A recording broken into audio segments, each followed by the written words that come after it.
வெள்ளித்திரை நிகழ்ச்சி தொகுப்பாளினிகளில் முதல் கனவு கன்னி. ஒரு தொகுப்பாளினிக்கு கோயில் கட்டியதும் கட் அவுட் வைத்தும் ஒரே ஒரு வீடியோ ஜாக்கிக்கு தான். அவர்தான் உமா மகேஸ்வரி என்கின்ற பெப்சி உமா.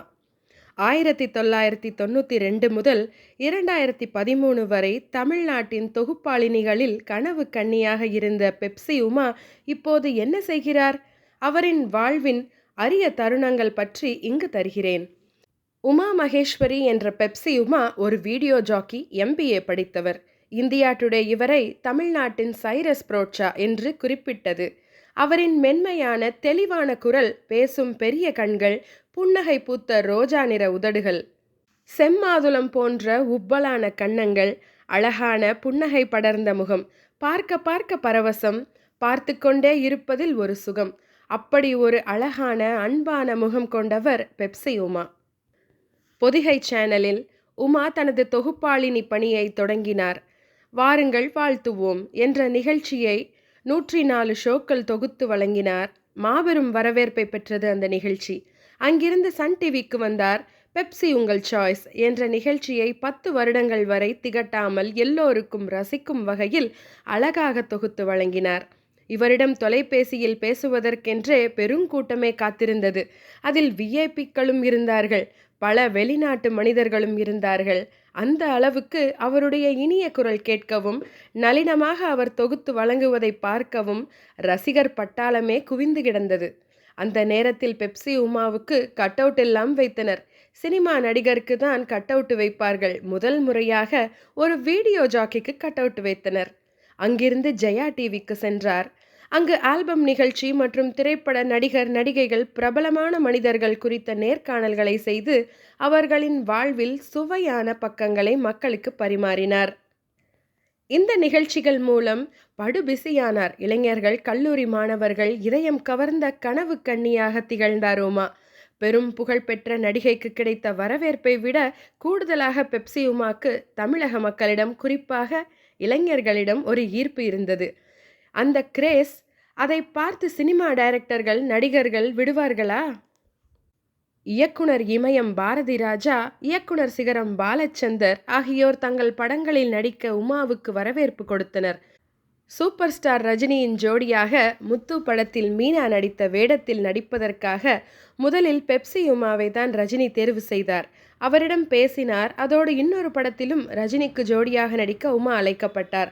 நடிக்க எனக்கு விருப்பமில்லை, எனக்கு நடிக்க தெரியாது என்று மென்மையாக தவிர்த்து விட்டார். தமிழில் மட்டுமல்ல, ஹிந்தி சூப்பர் ஸ்டார் ஷாருக் கான் ஜோடியாக நடிக்க வைக்க பாலிவுட் கிரேட் டைரக்டர் சுபாஷ் கை பெப்சி உமாவிடம் பேசினார். 1 மணி நேரம் வரையில் உமாவிடம் பேசி பேசி எப்படியாவது தன் வசப்படுத்த நினைத்தார். ஆனால் உமா விட்டு கொடுக்கவில்லை. எனக்கு நடிப்பதில் ஆர்வம் இல்லை, நடிப்பு பற்றி தெரியாது, தயவு செய்து என்னை விட்டுவிடுங்கள் என்று மறுத்துவிட்டார்.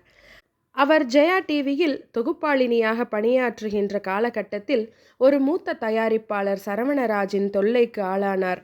அவரது தொல்லை எல்லை மீறி போகவே புகார் கொடுத்தார். அதனால் சரவணராஜ் கைது செய்யப்பட்டாராம்.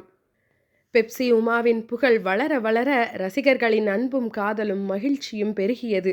உமாவிற்கு அவருடைய ரசிகர்கள் குமிழியில் அவருக்கு கோயில் கட்டினார்கள். இந்த செயலை கண்டு சந்தோஷப்படுவதா சங்கடப்படுவதா என்று தெரியவில்லை என்று அப்போது அவர் கமெண்ட் பண்ணி இருந்தார். கலக்கமடைந்த பெப்சி உமாவின் ரசிகர் ஒருவர் தனது வெட்டப்பட்ட பிங்கியின் ஒரு பகுதியை கொண்ட மின்னஞ்சல் அனுப்பி வைத்து உமாவை அதிர்ச்சி கொள்ள வைத்தார். அந்த தருணத்தில் பெப்சி உமாவை மணப்பதற்காக பல தொழிலதிபர்கள், விஐபிக்கள் தங்கள் ஜாதகங்களையும் பேங்க் பேலன்ஸ் போன்றவற்றையும் அனுப்பி வைத்து பெப்சி உமாவை மணக்க சம்மதம் கேட்டனர். காதலிக்க அனுமதி கேட்டனர். அவர் எதற்கும் அசைந்து கொடுக்காமல் தானுண்டு தன் வேலையுண்டு என்று தன் வேலையில் கவனமாக இருந்தார். அதை சிறப்பாக செய்தும் வந்தார். தற்போது உமா மகேஸ்வரி என்கின்ற உமா ஏற்றுமதி, இறக்குமதி மற்றும் கட்டிடத்துறை தொடர்பான ஒரு சர்வதேச நிறுவனத்தின் தமிழ்நாடு பிரிவிற்கு அதிகாரியாக இருக்கிறார். அவருடைய மாஸ், அவர் மீது மக்கள் கொண்ட கிரேஸ், இதையெல்லாம் அறிந்த சேனல்காரர்கள் மீண்டும் அவரை நிகழ்ச்சிகளை தொகுத்து வழங்க அழைப்பு விடுத்தனர். ஆனால் அவரோ சும்மா அரட்டை அடிக்கும் நிகழ்ச்சிகளில் பங்கேற்க எனக்கு விருப்பம் இல்லை என்று படார் என்று சொல்லிவிட்டார். ஒரு விளம்பர படப்பிடிப்பிற்காக சென்றபோது அங்கு சந்தித்த சுகேஷ், என்ற பஞ்சாபி இளைஞரை காதலித்து மனம் செய்து கொண்டார். பெப்சி உமா இனி உமா சுகேஷ். உமா மகேஸ்வரியின் தந்தை சுப்பிரமணியன் ஒரு வழக்கறிஞர், தாயார் பத்மா ஒரு நடன கலைஞர், ஓவியரும் கூட. அந்த காலத்து பிரபல டான்ஸ் மாஸ்டர் வழுவூர் ராமையா பிள்ளையிடம் முறையாக நடனம் கற்றுக்கொண்டவர் உமா. அவரது அம்மாவிடம் முறைப்படி பரதநாட்டியம் கற்றுக்கொண்டார். உமா நடுத்தர குடும்பத்தை சேர்ந்தவர் என்பதால் காயிதே மில்லத் கல்லூரியில் படிக்கும்போது தினமும் பஸ்ஸில் தான் சென்று வருவார். எப்போதும் இவரை சுற்றி தோழிகள் கலகலப்பாக இருப்பார்கள். தினமும் பஸ்ஸில் சென்று வருவார். தோழி பாரதியுடன் ஆட்டோவில் ஏறி சென்று அவரவர் வீட்டில் இறங்கும்போது அந்த சுகமே தனி என்பார். பின்னர் பிரபலமாக தமிழ்நாடு கவனிக்கும் கனவு கன்னியாக உருவான பிறகு பல தடவை அவர் காரில் விமானத்திலும் பயணம் செய்திருக்கிறார். ஆனாலும் அந்த ஆட்டோ கொடுத்த மகிழ்ச்சி அதற்கு ஈடு இணை இல்லை என்கிறார் பெப்சி உமா. நடுத்தர குடும்பத்தில் பிறந்தவர் என்பதால் ஒவ்வொரு ஆண்டும் தீபாவளிக்கு 2 நாட்களுக்கு முன்புதான் ஒவ்வொரு கடையாக ஏறி இறங்கி அம்மா, அப்பா, அக்கா, அண்ணனுடன் ட்ரெஸ் வாங்கிய அந்த அனுபவமும் அந்த மகிழ்ச்சியான நாளும் இன்றைக்கு நினைத்து பார்க்க சுவையாக இருக்கிறது. இப்போது நினைக்கும் போதெல்லாம் உடை வாங்கக்கூடிய அளவுக்கு வசதிகள் இருந்தாலும் அன்றைய அந்த தீபாவளி நாள் மறக்க முடியாது என்பார். உலகம் முழுவதும் லட்சக்கணக்கான மக்கள் தன்னை தொலைக்காட்சியில் பார்த்து ரசிப்பதாக சொல்லுவார்கள். பல காதல் கடிதங்கள் அனுப்புகிறார்கள். ஆனாலும் முதல் முறையாக 1990 கல்லூரி விழா ஒன்றில் அவர் பாடினார்.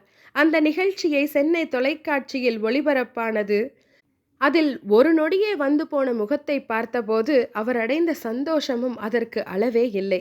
சின்ன வயதில் சென்னை தீவுத்திடலில் நடக்கும் சுற்றுலா பொருட்காட்சியில் சென்று வீட்டில் இருந்து எடுத்து சென்ற பலகாரத்தை அங்கு சாப்பிட்டு ரசித்த அனுபவம் மறக்க முடியாது என்கிறார். ஏதேனும் தலைவர்கள் இறந்துவிட்டால், ஸ்ட்ரைக் ஏற்பட்டால் நேராக அண்ணா சாலையில் வேலை பார்க்கும் தன்னுடைய தந்தையின் அலுவலகத்திற்கு சென்று விடுவார் தோழியுடன். அங்கு தனக்கு ஐஸ்கிரீம் வாங்கி கொடுப்பார் தந்தை என்று சந்தோஷமாக சொல்கிறார். அவர் நீச்சல் கற்றுக்கொண்டது காவேரி ஆற்றில் அவரும் அவரது சகோதரியும் அப்பாவும் குளிக்கச் சென்று நீச்சல் கற்றுக்கொண்டது. அவரது தந்தையின் சொந்த பூர்வீக ஊர் மாயவரத்திற்கு சென்று வருவது உண்டு. அழகாக பூசப்பட்ட மன்சுவர் வீட்டில் 10 நாட்கள் டேரா அடித்து சந்தோஷமாக இருப்பார். இதுதாங்க பெப்சி உமாவின் பூர்வீகம். இந்த வீடியோ உங்களுக்கு பிடிச்சிருந்தா லைக் பண்ணுங்க, ஷேர் பண்ணுங்க, கமெண்ட் பண்ணுங்க, சப்ஸ்கிரைப் பண்ணுங்க, மறக்காம பெல் ஐகானை கிளிக் பண்ணுங்க.